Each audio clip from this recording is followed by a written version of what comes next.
who likes tequila blancos.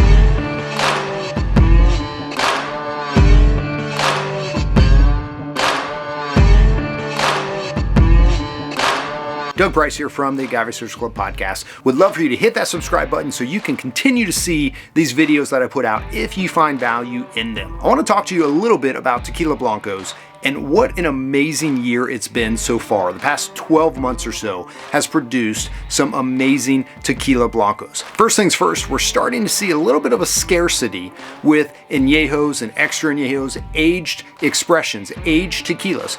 During COVID, a lot of people stayed at home, really fell in love with aged expressions, and started buying up and depleting so many añejos and extra añejos. And when you've got a year and a half, 3 years, 3.5 years, 5 years for some of these extra añejos, you can't rush time. When you're doing it the right way, you cannot rush time. So these brands are struggling to get their age expressions out, as they're really focusing on getting blancos out and reposados. I can get a reposado out in 6 months, which is much faster than 18 months, so they're gonna continue to do that. We've seen such a major growth in the tequila category. It is right on the heels of vodka, and it's going to continue to gain momentum and popularity. It's good for the category, but it is presenting some challenges for the industry as they have to overcome, just sourcing bottles, cardboard, pallets, agaves, all of these things. When you have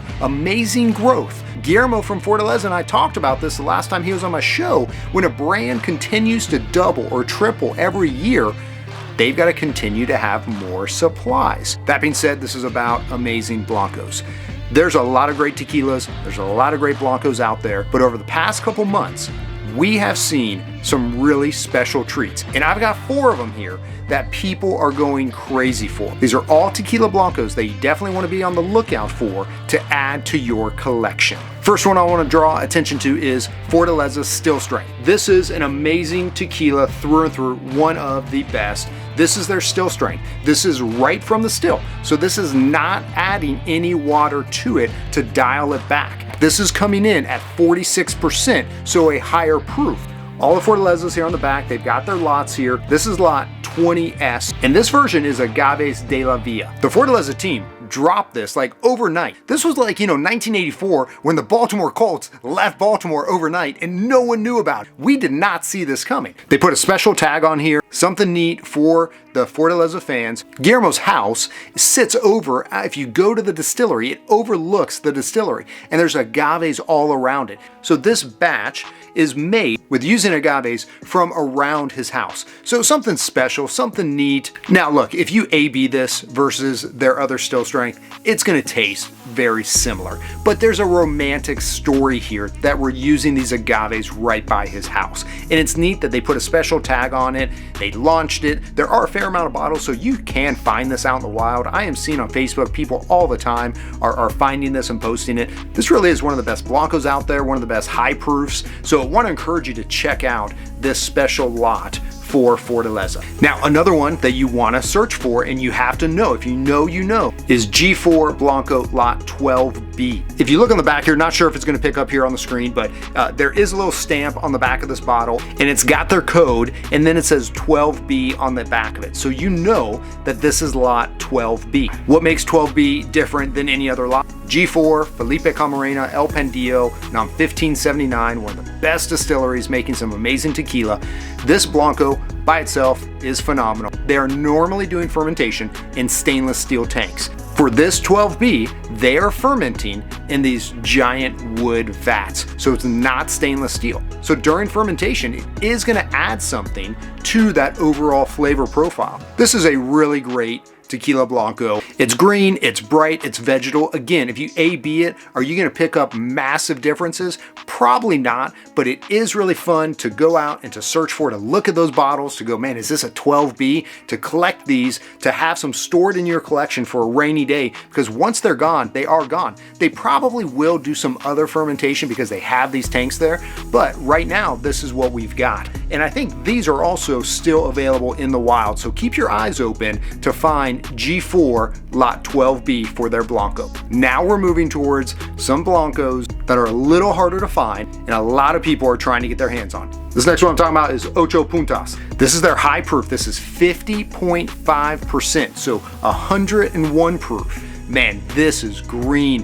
anise. Normally, when they're doing distillation, they're gonna cut those heads. This is where we're starting to tail end of the heads. We're cutting those heads as it gets to the heart. That is some of the most flavorful and intense part of that cut that a lot of times producers will cut it and they'll save it for themselves to celebrate. This is coming in at 128 and they're bringing it back to that 101. So much flavor, so much earthiness. There's some heat, but this is regarded as one of the top Blancos that are out right now. There's limited bottles. SipTequila.com, I do a lot of work with them. They just launched some, and I know that they sold out in 10 minutes. So people are hunting for this Tequila Ocho Puntas. If you can find some, buy it. And lastly, one of the most sought after bottles, maybe except for Winter Blend 2021, also very sought after, but for the Blanco, this guy right here is about as good as it gets. This is Cascuin's Cerro de Luz. Chava, the Rosales family. This is so special. I got to try this at the distillery back in September before it was even released. Had no idea what it was. I just knew it was something special that they had been working on. It is out. I think they had 600 bottles come to the United States, so very, very limited. People are trying to find this because it is absolutely amazing. So what's going on here? This is Valley Tequila. This is Valley region.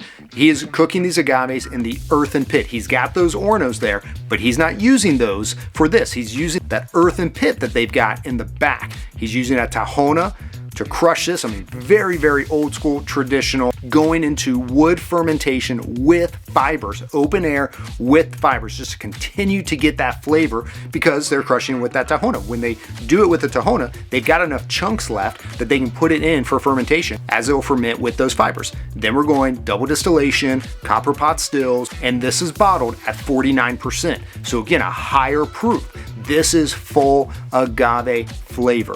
Green, vegetal, anise, all of those flavors, pepper, all of that's gonna come through in a beautiful medley of flavors for this Cerro de Luz. Another thing what they're doing before bottling it is they're resting it in glass. It's gonna continue to mellow out, to stabilize, but man, what a treat. These are all four amazing Blancos. They're fun to try to find. It's fun to see who's got them, what stores may be able to get them, but very limited. But if you can find them, some are still available out in the wild. If you can find them, I want to highly encourage you to grab them and to try them out for yourself. If you want to follow me on Instagram, you can at Agave Social Club. Feel free to listen to the Agave Social Club podcast. I've had all four of these brands on the show. And so if you want to hear their stories, you can do that by checking out the podcast. I'm Doug Price, and thanks for watching.